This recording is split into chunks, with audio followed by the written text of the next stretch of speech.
This is the OTB Television Network, a service of Capital District Off-Track Betting.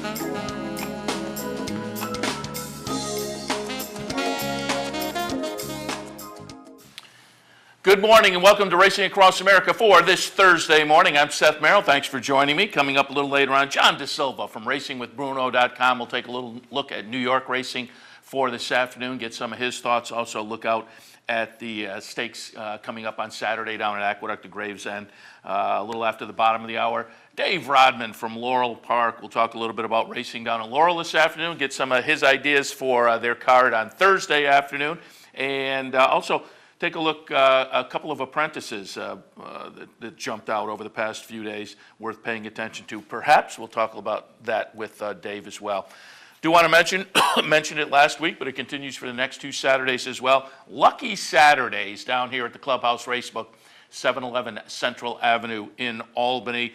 Again, first of the Lucky Saturdays was this past Saturday. They continued on the 21st and the 28th. Come on down to the Clubhouse Racebook. You get a entry slip to participate in a random drawing. Top of the hour at 1, 2, 3, and 4 p.m. Two patrons are selected. One gets into the cash cube machine. One gets to spin the big wheel. If you hop in the cash cube, you get to 20 seconds to pull in as much funny money as possible. That's all totaled up after you step out of the cash cube.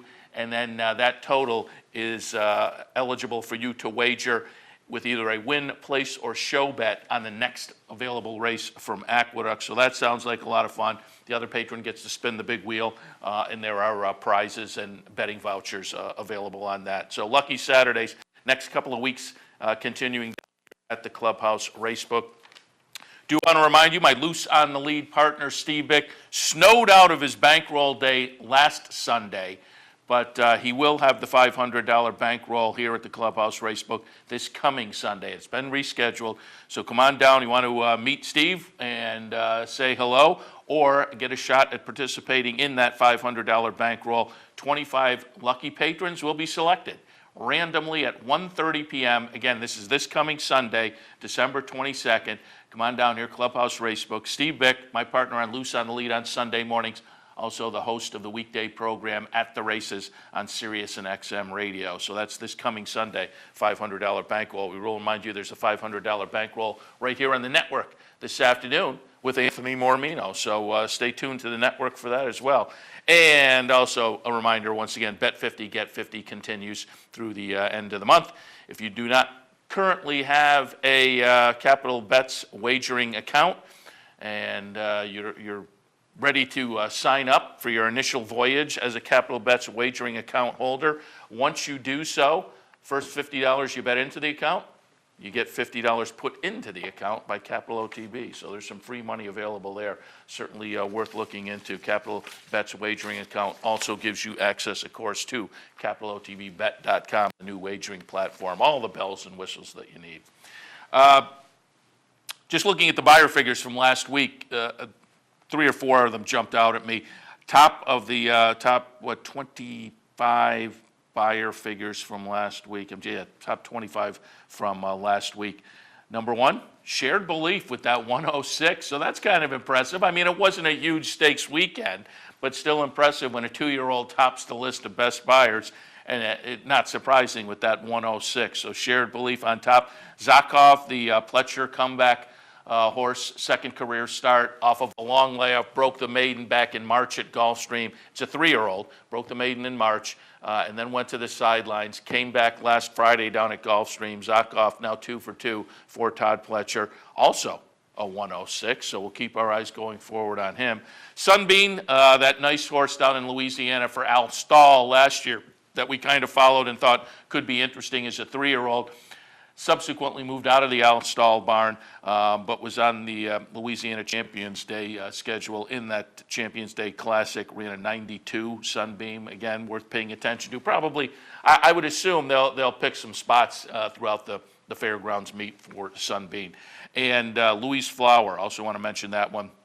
Springboard Mile winner out at Remington. We've looked at that a couple of times this week.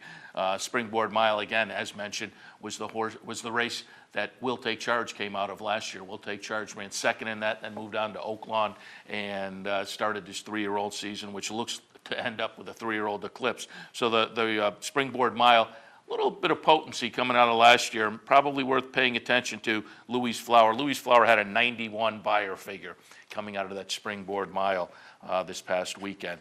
Also notable, according to Mary Rampolini in the Daily Racing Form, a sale of Springboard Mile winner Louise Flower is imminent. They are looking to sell at least part of this horse, and a majority of the horse, to a New York-based owner, James Cavello. And currently the horse is going to Oaklawn for trainer Brett Calhoun. Cavello will have the majority ownership of the horse. The current owner, Wesley Melcher, would retain some kind of an interest. That's what I always say. When you have a horse, they come to you, and it's one of those offers you can't refuse, and some of these folks do refuse it. You know, a 2-year-old, they can seem precocious now, and then the rest of the class can catch up, or that just as a 3-year-old, they don't progress. And so when somebody comes and offers big money, I always say, boy, sell and just, keep a piece so you're still participating, you still have the fun. But get the dough and then go out and try to buy yourself, 4 or 5 other good ones. It just seems that's more logical to me. But that does seem to be at least the formula here with, as I say, Wesley Melcher will retain at least a portion of Louise Flower. So we'll keep our eyes on that one. Wesley Ward, the same article by Rampolini. Wesley Ward, very excited. Again, we've watched that Springboard Mile a couple of times this week. Running second in the race, a second-time starter from Wesley Ward, Noble Cornerstone, yet another New York bred that is doing very well against Open Company. And Wesley Ward comes out of that Springboard Mile very high on Noble Cornerstone. Horse has a really bright future, says Wesley Ward. He's a big 17 hands colt, and the farther he goes, the more distance he's going to want. Said the next race plans are yet to be determined. Ward wants about 45 days between starts. They'll be working backwards from the Kentucky Derby. So it looks like only a couple of starts so far, but the Derby on the radar for Wesley Ward, coming out of the second place finish in the Springboard Mile. As mentioned, last year's second place finisher Will Take Charge. And Noble Cornerstone being very lightly raced so far with only a couple of starts, there probably is a bright future for that one. So we'll keep our eyes on at least the top 2 coming out of that Remington Park Springboard Mile. As mentioned, 106 for Shared Belief. I talked a little bit the past couple of days about some of the links I've tossed up on Equidaily, looking at what some of the pundits are saying with regard to that performance and the Eclipse Award. And I'll repeat, I've said a couple of times, it's hard for me to pull a trigger on New Year's Day. That's just not a super championship kind of season to hang your hat on, but I think the Breeders' Cup Juvenile and the cachet of that will kind of trump things, as was stated in the Bob Ehalt column I quoted yesterday. Just gives, I think a lot of voters give a lot of weight to the Breeders' Cup Juvenile, but Dick Girardi writes a nice column about how good Shared Belief was over the weekend. Talks about running into somebody who says, who's your Derby horse for next year? And Girardi thought for a minute, and this was before the Hollywood Futurity was run, and he said, well, keep your eyes on Shared Belief. If that one runs nicely, that'll probably be my Derby horse. And then he goes on from there on the article. Again, that's a Daily Racing Form article, and you can take a look at that.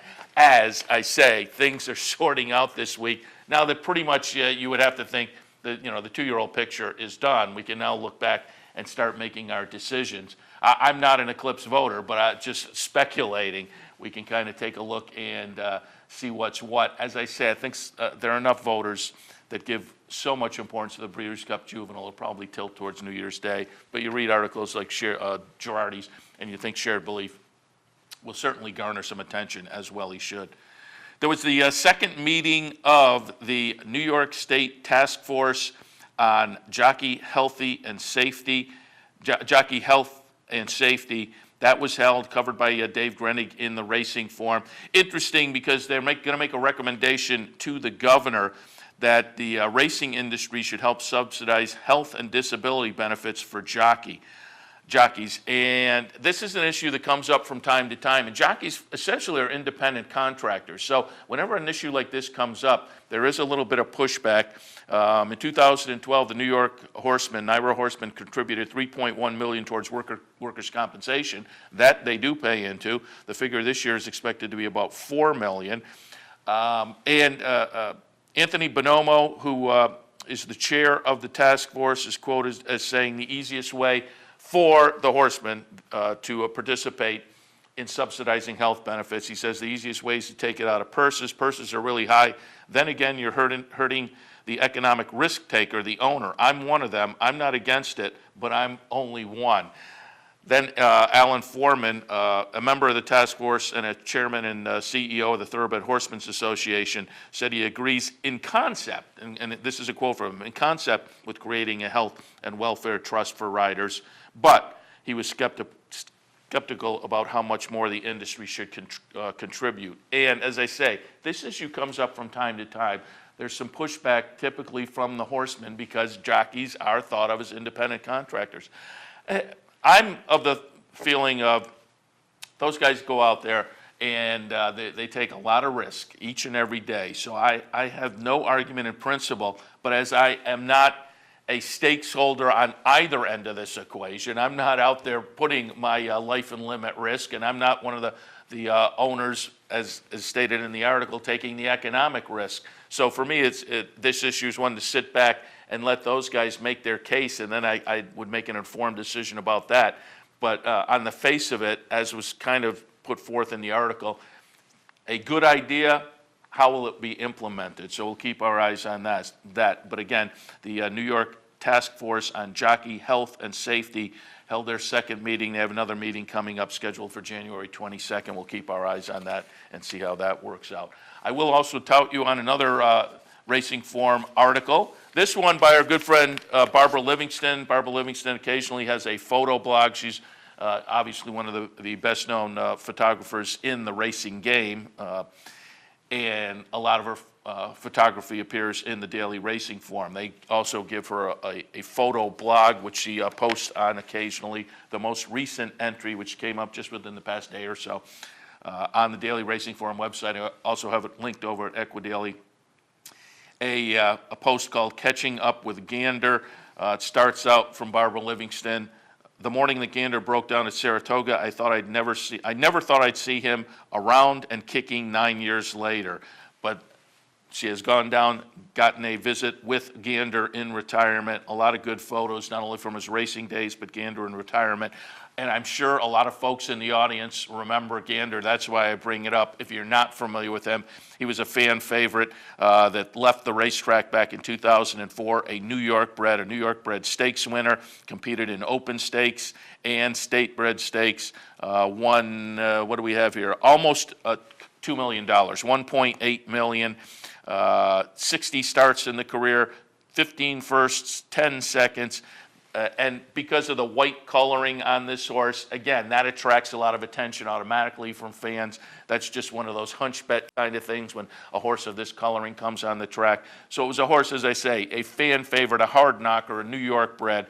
And Barbara Livingston, in her latest photo blog on the Daily Racing Forum website, does a great job talking a little bit about Gander and his career. But as I say, also including a lot of photos, not only of Gander in retirement, but Gander when he was on the racetrack as well. So check that out. Again, either via drf.com, the Daily Racing Forum website, or you can go over to Equidaily. I link to it there as well.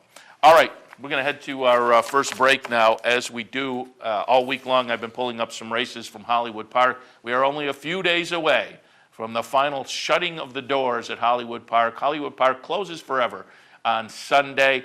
We'll remind you once again for folks coming down here to the Clubhouse Racebook on Sunday, first 100 patrons will receive a commemorative DVD, 15 top races at Hollywood Park all time. Again, the first 100 people through the door here at the Clubhouse Racebook on Sunday will receive that DVD. But we've been looking at some of the races also here on the show over the past week or so. I'm going to pull one up, and obviously Zenyatta had some very nice races at Hollywood.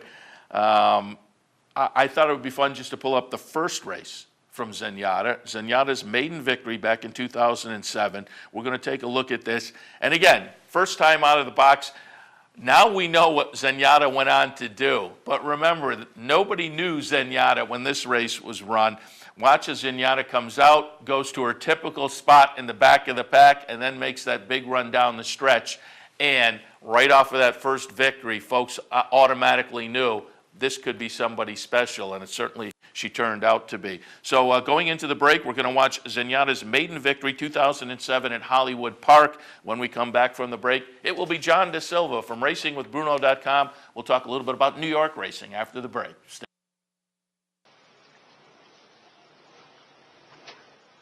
They're at the post.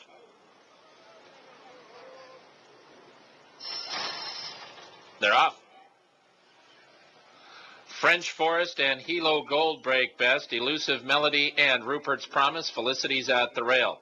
Caramel Coffee and Intensify are next. Then My Delilah and Morgan Lane. South African Baby and Mirror Pond are next, and the trailer is Zenyatta. Felicity is fastest up the backstretch and leads French Forest 3/4 of a length. It's a half length to Hilo Gold in the red at the rail, 3rd and 2 from the front. Then comes Rupert's Promise for Bejarano. Intensify is moving through at the rail, and Intensify is now within 2 of the lead. Meanwhile, Caramel Coffee is 4 wide leaving the backstretch, only 2 from the front. Elusive Melody has 3.5 to make up. South African Baby is 5 off the lead and a length in front of Mirror Pond. Zenyatta and My Delilah have 9 to come. And now Morgan Lane is at the back of the pack and had to check, and French Forest takes over the lead at the top of the stretch. It is French Forest in front. Caramel Coffee comes with a run outside of Felicity, who's now back in 3rd. Intensify and Rupert's Promise. Then comes Elusive Melody, and Zenyatta is closing nicely in the center of the track. Caramel Coffee has the lead, but you better take a look at Zenyatta to run by and do it nicely. Caramel Coffee left in 2nd. Zenyatta won by 3.5 in a good-looking win. Caramel Coffee was 2nd, Elusive Melody 3rd, close for 4th. Morgan Lane, Felicity, and Intensify.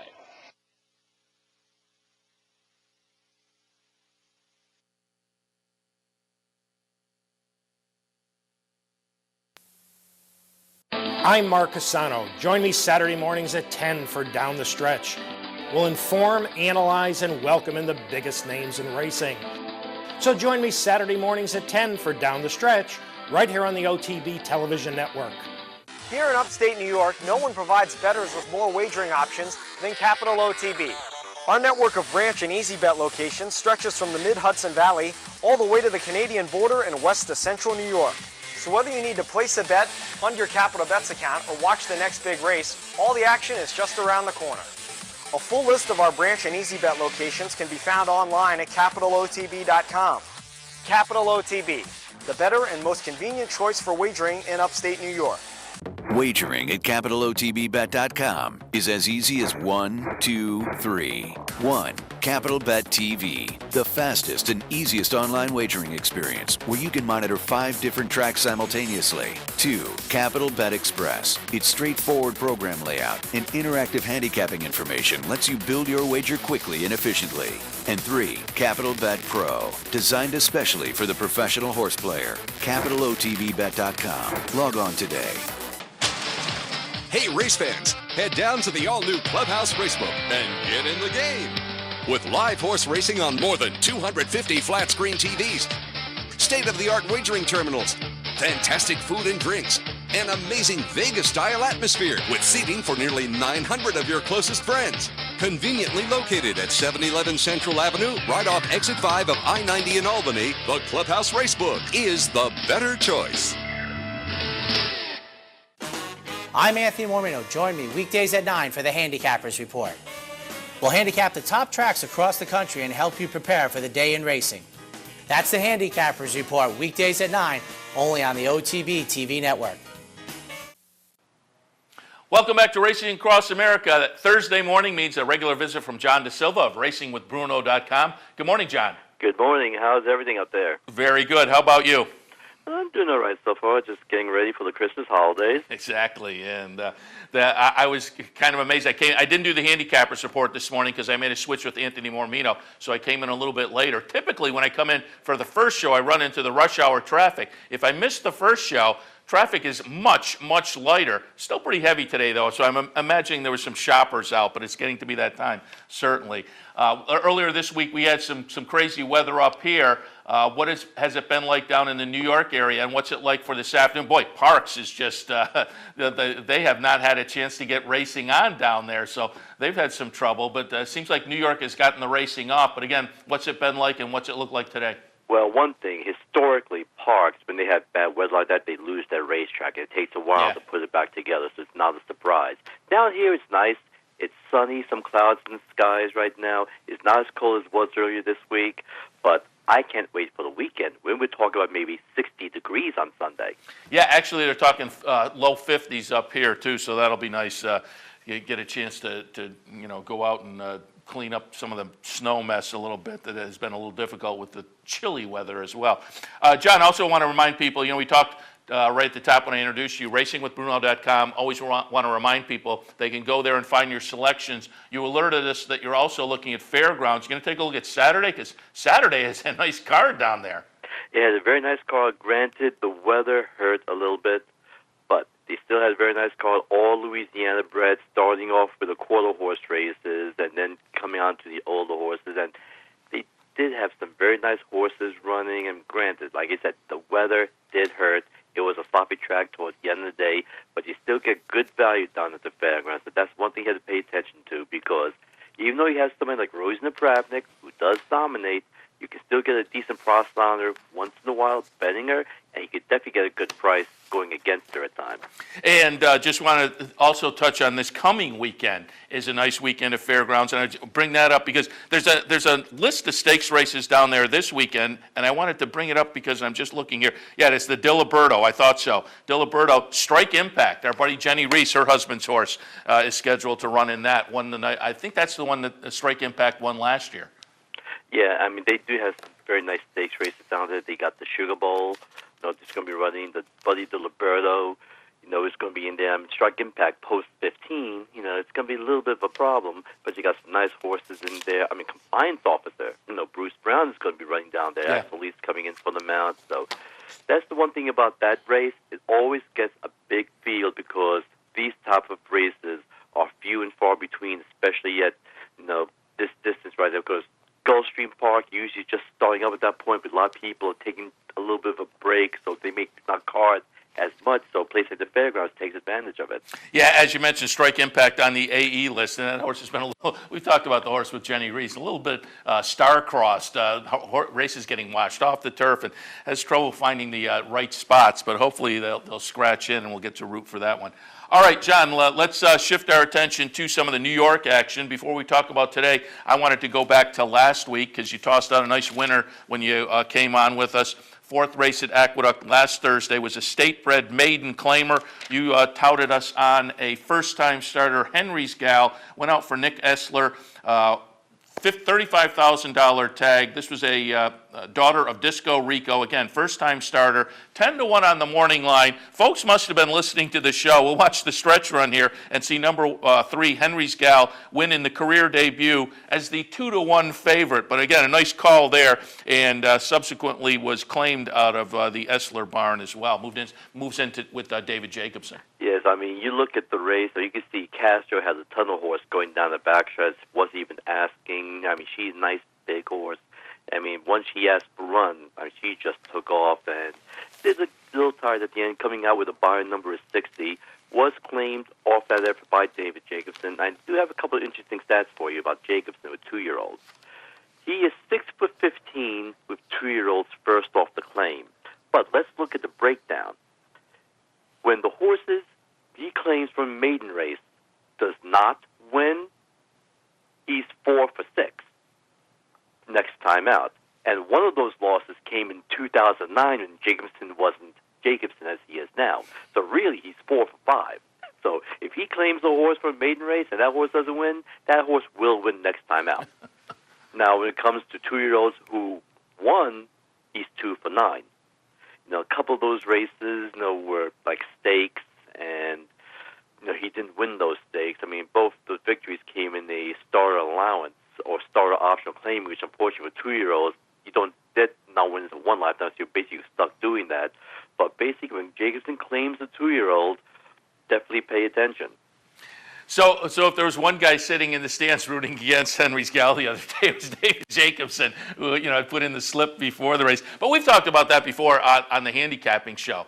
When you put in a slip for a horse in a conditional race, a maiden race, or a horse with some kind of conditions, you don't want him to win. You want to save that condition, and so you can see the logic there as to why that happens. Jacobson moves him up. And so if they haven't won, they're remaining in that maiden condition. But it's a great stat for folks to keep their tuck in the back pocket for future reference, no question about it. But again, good call on Henry's Gal last week. Let's see if we can get some ideas for this Thursday afternoon. You got a few more for us. We'll start off in the 4th race at Aqueduct today. Maiden Claimer at the 12.5 level. Fillies and Mares 3-year-olds and up, they're going to go 1.70 miles. I mean, Jim Ryerson, he's had a pretty good year. This is a horse, Lucky Nancy E, who ran 3rd last time out for $25,000. Finished behind a Positive Vibration, Joe Aquilino's horse. But to me, I think Lucky Nancy is going to be able to turn the tide against this one. This is also a daughter of Disco Rico, who has been a pretty good sire here in New York. They definitely can sprint. And with Eddie Castro with the mount again, he had horse went over 6-1 last time out. I wish we can get 6-1 today. Probably won't happen, but I think with Positive Vibration going off the favorite, I think we could definitely get a little value here.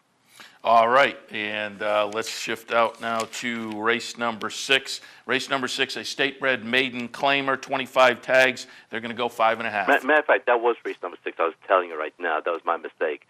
I had my notes. That was race number 6, and I had just given you. I didn't give you the 4th race yet. The 4th race was a 1.70 maiden claimer, and that one I like high inflation.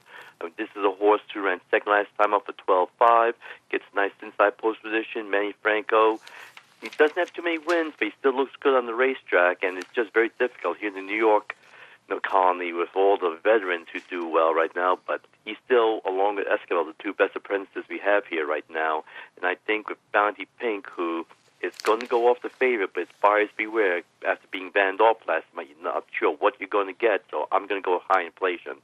All right, and again, so now the 4th race, it's number 2, high inflation. The 6th race is the one you were talking about earlier, number 2, Positive Vibration from... No, Lucky Nancy E. No, I'm going against Positive Vibration. Oh, you're going, yeah, okay. So number 5, Lucky Nancy E. Okay, so in race number 6, Lucky Nancy E. All right, okay. Now I've got it straight. Okay, my mistake there. No, that was me. I was just making notes as you were talking, and so I wasn't paying attention the way I should have been. But now I'm right on board, and the 9th race today at Aqueduct, another maiden 12.5. This time 3-year-olds and up, again going 1.70 miles. Your thoughts on the finale? I mean, everyone's going to look at Privatized, the Lee Giamatti horse, dropping from 25 down to 12.5. The horse was a beaten favorite last time, first time for tag in an off-the-turf race. But to be dropping to 12.5 looks to me like she's definitely giving up on this horse. So in a situation like this, I'm going to go with the speed. I'm going outside Dapper Draper. Now, this is a horse who's removing the blinkers, went out to a lengthy lead last time out, did tire to be 3rd. I think with removing the blinkers, the horse would be able to relax a little bit, maybe not be so keen early, and should hold on for the victory on the Cornelio, who's having a terrific inner-track meet and looks like now he's got some new business and he's got some renewed vigor out there. He wants to go out and show the world that, hey, I'm here to stay. But one thing about Cornelio, for some stupid reason, whenever he has a good meet, he seems to lose his agent. Hopefully that doesn't happen this year. Yeah, you're exactly right, though. He has been one absolutely worth paying attention to here early in the meet. And going back a few years, up at Saratoga, obviously, we all recognize when he teams up with Linda Rice, also a very, very potent combination. So, again, I'll just go over for folks. Race number 4, number 2, High Inflation. Race number 6, number 5, Lucky Nancy E. And here in the 9th race, number 10, Dapper Draper. Now let's shift our attention out to Saturday, see what your thoughts are on the Gravesend. Short field, but a competitive field. There's a half a dozen entered. Saturday's Gravesend handicap, $100,000 purse, 3-year-olds and up. They're going to go 6 furlongs. And John, I pulled up some video of the Forego back in August at Saratoga. We're going to watch the number 7 Strapping Groom get it done in the Forego. And that's kind of the high water mark this year for Strapping Groom. Since the Forego, a 3rd, a 4th, and a 2nd place finish last time in the fall high weight under 135 pounds. I think the horse that the betting public is going to jump on here, though, is, again, Linda Rice, Cornelio Vasquez, and Palace. This is a very intriguing race because Strapping Groom ran a very good race last time in the fall highway, got run down by Palace. Some people are going to say the weight. Who knows? Now, obviously, they're back to normal weights, and here's Strapping Groom because he's a Grade 1 winner. He's carrying 121 pounds, while Palace is carrying 118 pounds. But last time out, there was a 6-pound weight difference between the two. Now, this race, you can call it the Linda Rice Invitational since she's got 3 of the 6 horses in the race. And it's going to be very interesting to see what the jockey tactics will be here. Because I'm looking at Abra. She claimed the horse $15,000 in July. Horse only has a victory and an optional claim start allowance. To me, that horse is in there to be a rabbit against Strapping Groom because, A, you want to make sure the race goes off, but B, you don't want Strapping Groom to be alone on the lead. So if Angel Arroyo does what he's supposed to do, which I think what Linda wants him to do, is put pressure on Strapping Groom, it's going to make it easier for Palace. And then you have Frazzle.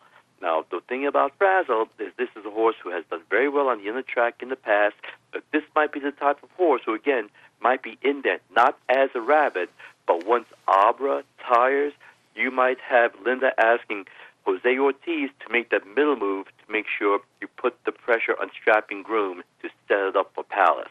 Because if you remember, a few years ago in the Woodward, when Dutcho had 2 horses go up against commentators to set it up for St. Liam, you know, sometimes you do have to do a tag team if you want to win the race. And I think that's what Linda Rice is trying to do right now.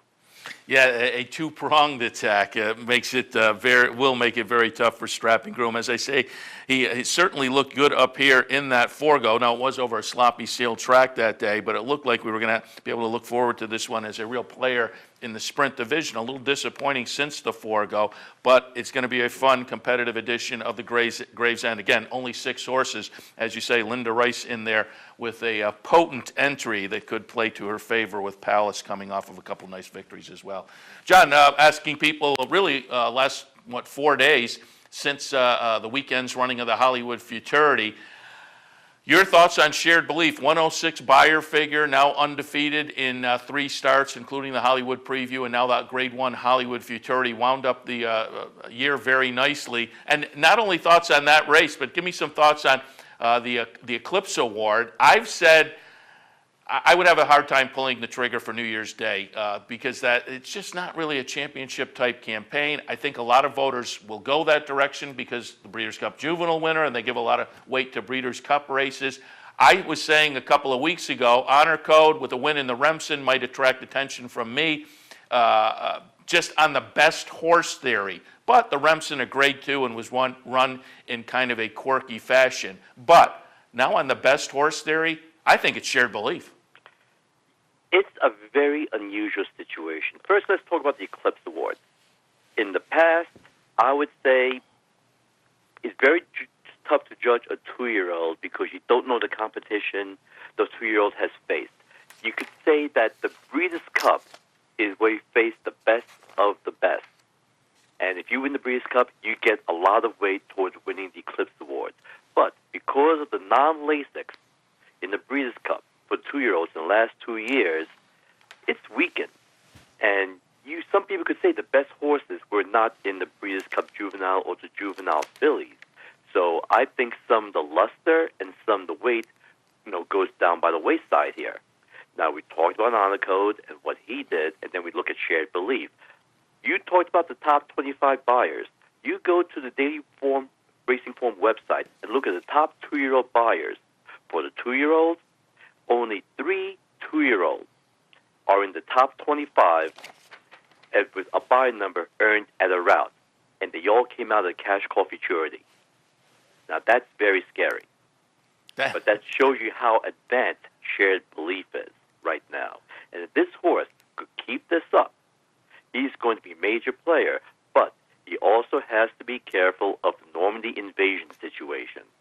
Because even though we may say he's the best 2-year-old, and he might be the Kentucky Derby favorite, the horse still has 0 points going to next year. And they're playing a very scary card right now if they only want 2 races going to the Kentucky Derby. Because we saw what happened with Normandy Invasion last year. First time out, lots of trouble, and he got nothing. And then he got very lucky to get up in the final steps to be able to get enough points to qualify for the Kentucky Derby. And you know one thing about horse racing, nothing can be taken for granted. I wish they would do 3 races, so in case there is a hiccup, they have enough time to adjust, but you never know. But the one thing about Shared Belief that has me excited, if you have a 3-year-old that's a colt, if he ever won the Triple Crown, he'd be retired. This horse is a gelding. He's not going to have the stallion farm trying to get him to do something he can't do. That means he's going to stay running. He's got the right owner in Jim Rome who's going to promote, and he's going to do everything right. You heard what he said after the Breeders' Cup, that he wishes he didn't have to sell Misdirection, but he had to do what's best for business.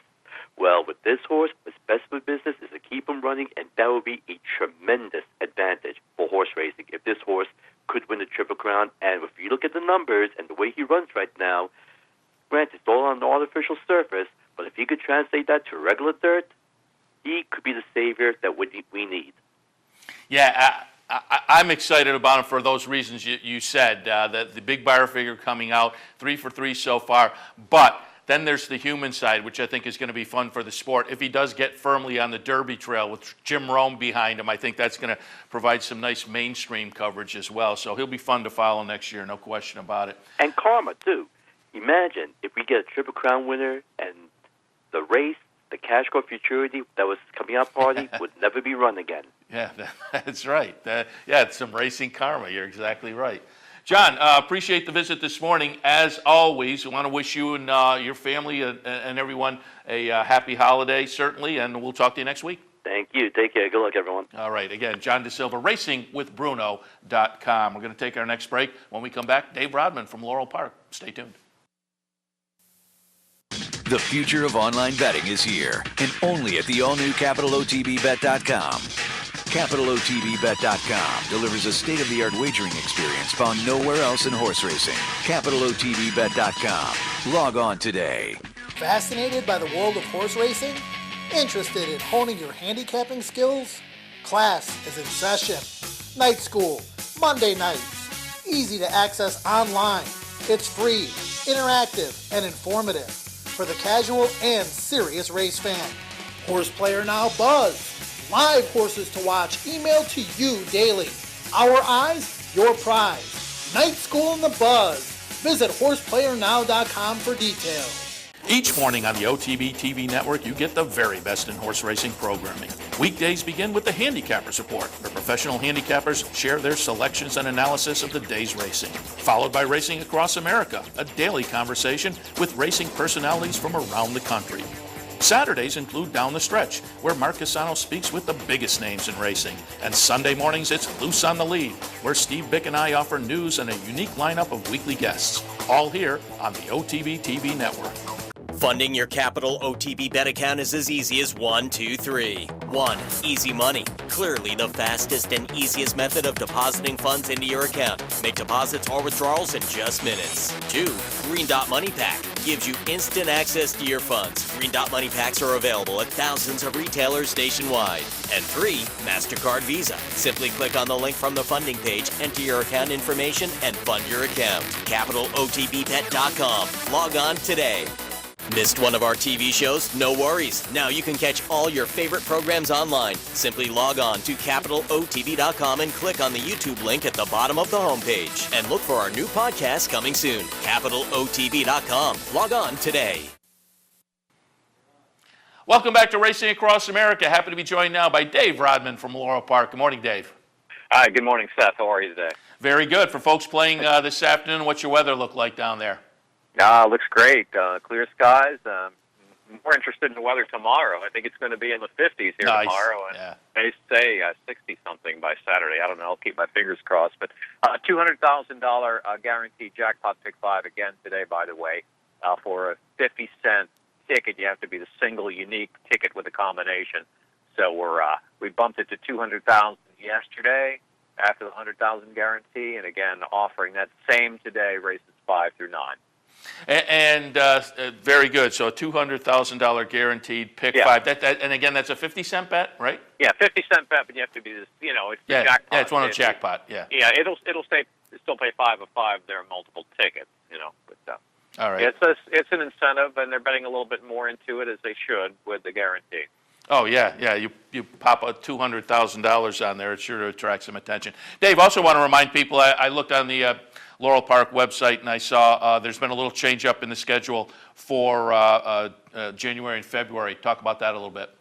Yeah, we're going to not race Fridays in January, February. There's some holiday exceptions in there where the schedule is a little different, but basically it's Wednesday, Thursday, Saturday here at Laurel Park, and I see New York is not racing on Wednesday, if I'm correct, in January. So I think that was part of the reasoning. We originally were going to go up Thursday, Friday, Saturday for 3 days for that couple of months there, a little shortened kind of meet in January, February. But it'll be Wednesday, Thursday, then jumping to Saturday for live racing. Yeah, I kind of wondered when NYRA made the announcement if there would be some other dominoes to fall. If NYRA moves out on Wednesday, if somebody would move in, and I think it's a smart move. So you guys are going to jump in there in January and February. Dave, I have to ask you before we shift our attention to the racing, just want to touch on, I wonder if the word has gotten around at Laurel for the Maryland horse people to get their votes for the NTRA moment of the year. I saw one of the moments of the year, Spicer Cub and the X-Man going around the starting gate.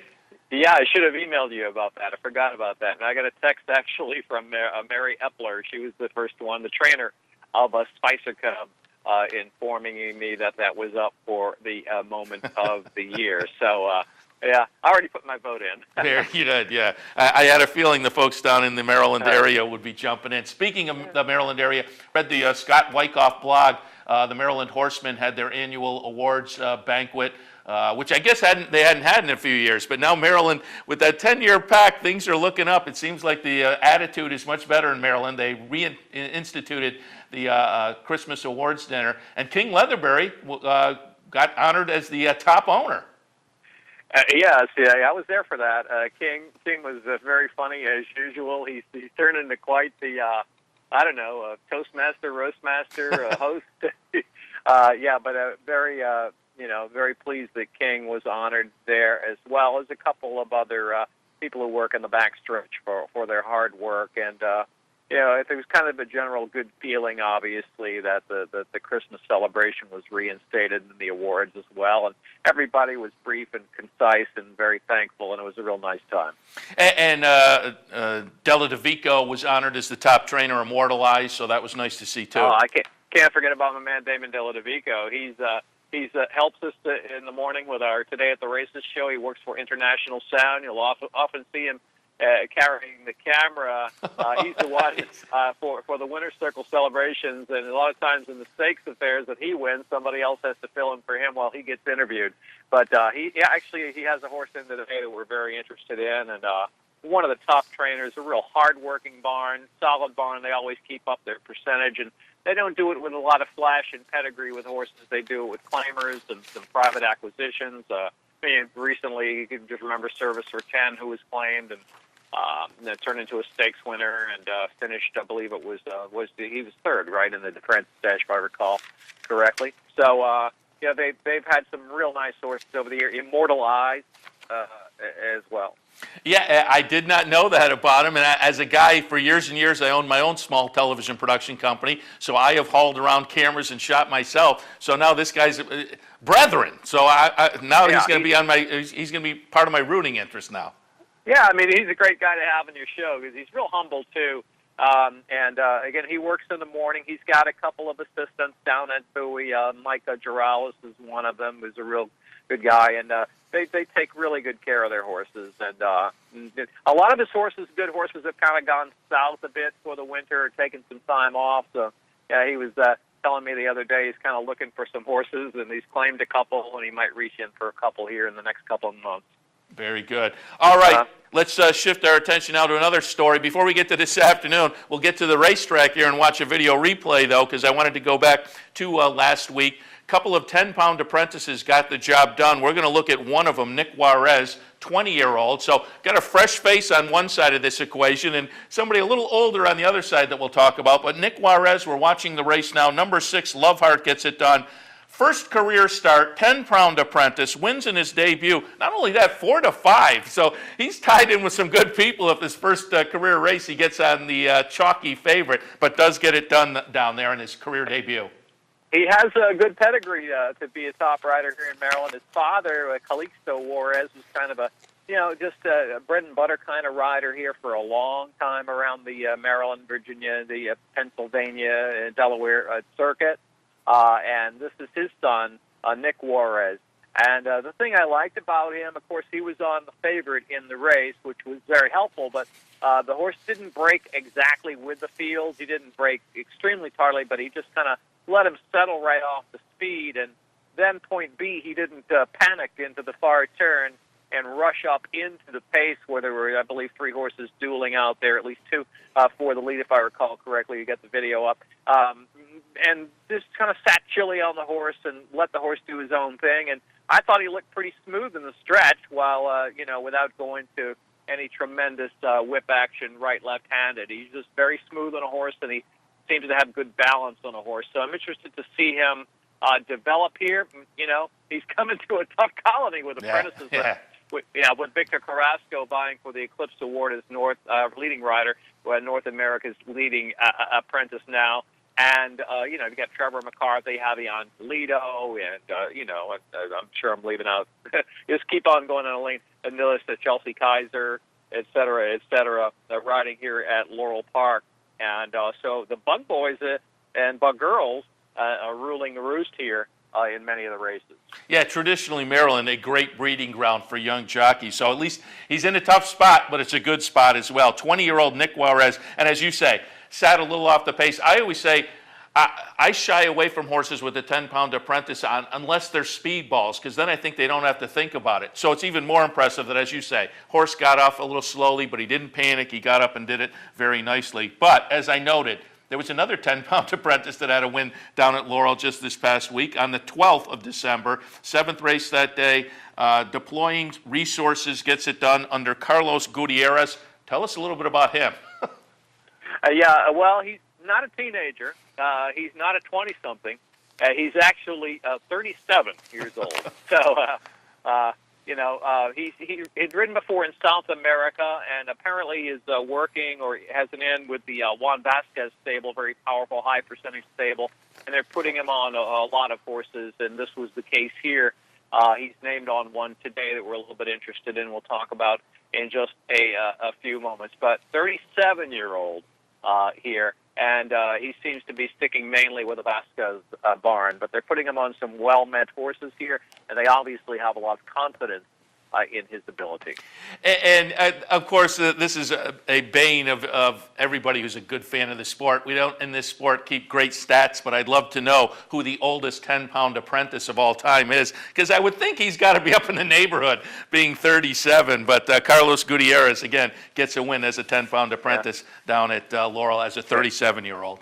That's a good question to research, and maybe some of your listeners can enlighten us on that. Yeah, he's got to be up there. He's got to be challenging for the top spot. All right, Dave, let's take a look at some of the races this afternoon down at Laurel. The 4th race today is a plain vanilla claimer, 10,005 to 12,005. Fillies and mares, 3-year-olds and up. They'll go 7 furlongs. Yeah, we're trying to make amends for last week. I think we kind of stunk up the place last week with our selection. We've all been there. Yeah, number 7, Princess Perfect. Huron McGee's on such a roll right now. 7 for 20 with claims in the winner's circle the last 6 months, first off the claim. And you would think that they would pay, 4 to 5, 3 to 5, as hot as the barn is. But most of the runners off the claim and on the raise like this have actually paid decent, 3-4 to 1 range. I think there's been one that's been a favorite. But I just decided to go back to a 6-month stat on that. Obviously, the barn's doing everything right. And a timely claim here is Princess Perfect on the short and up back to 7 furlongs. I would think that the tough customer in there would be the 4 April's Dixie Belle. And interesting, I should mention that Hugh McMahon, who is obviously one of the leading trainers on the circuit, was on a bit of a cold streak here in Maryland until yesterday, and that barn finally did get a winner yesterday here at Laurel Park. I believe he was 1 for something actually during the month of December, but beware, the barn may be ready to click on all cylinders again. So 7-4 in the 4th race.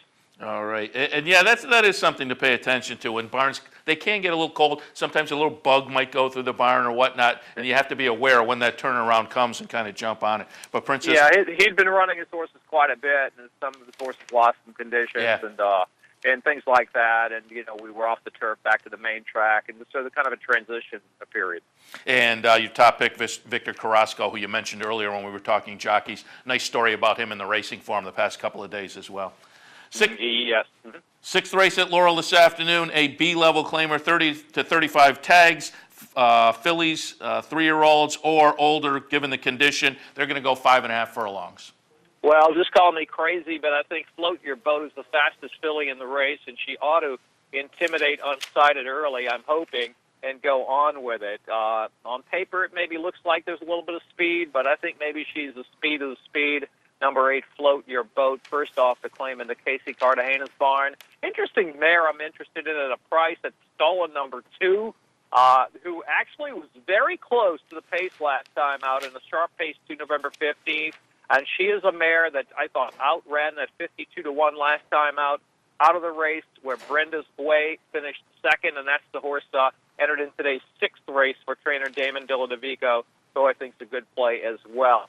So Stolen coming out of that race. But we'll go for 8, Float Your Boat, and maybe use the 2, Stolen, long shot. Okay, I said race 6 at the top there, but that's race 5. It's number 8, Float Your Boat, number 2, Stolen. Race 6. Oh, okay, maybe I'm wrong. Maybe I give you the wrong races. No, you were. Yeah, you were right. I was right. Yeah, I just introduced the wrong race, but that's all right. Yeah, okay. Race 5, you've got it 8 and 2, and as you say, race 6, you like Trevor McCarthy's horse, Brenda's Way, in there. Yeah, we cover that, and that's Damon Dilladovico too as well.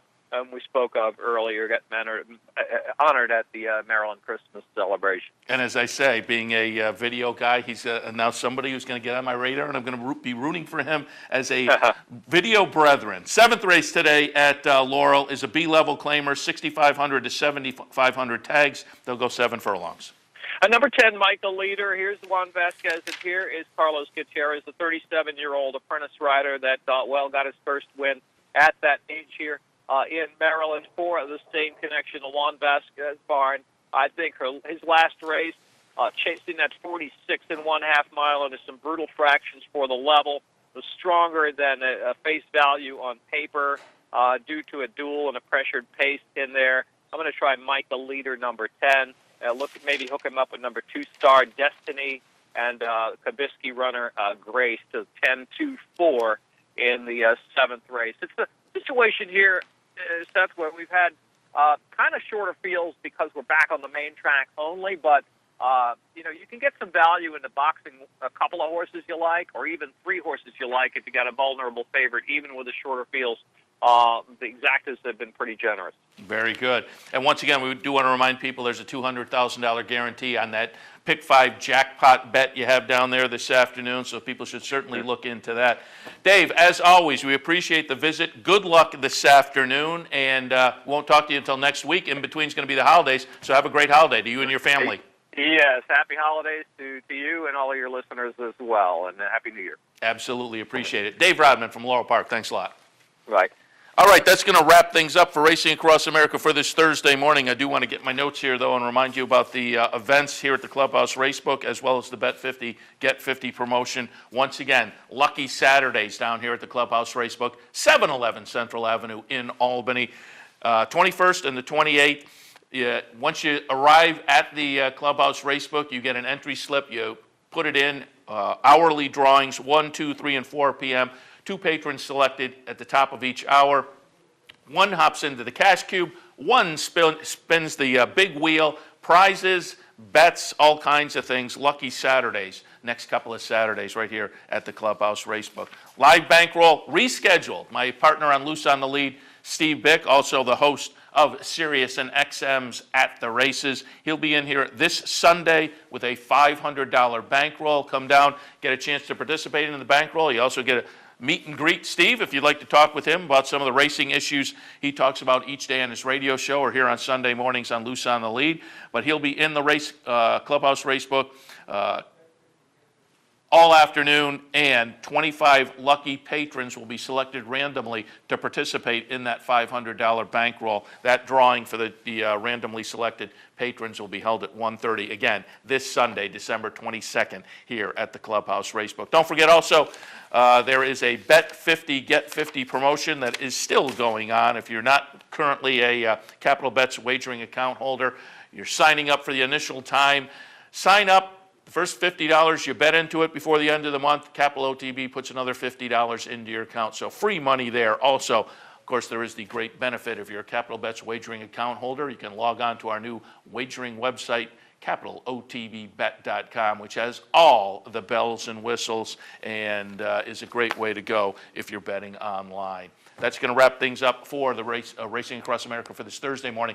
Also should remind you, speaking of bankrolls, there's a bankroll here all afternoon on the network. Our colleague Anthony Mormino will be sitting in with a $500 bankroll. Tune in for that. Again, it will be all afternoon here with cut-ins on the network. Wrapping things up for Racing Across America for this Thursday. We'll wrap up the week tomorrow. Brian Spencer from Fairgrounds, Ron Nicoletti from Gulfstream Park. We'll be looking out. Again, it's a great day at Fairgrounds on Saturday as well, so we'll talk about that with Brian Spencer, certainly. Racing Across America every Monday through Friday from 10 until 11 a.m. 9 to 10 is the Handicapper Support. This morning it was Jeff Carroll and Anthony Mormino. Hopefully they gave you some good advice, so cash some tickets. We'll see you tomorrow.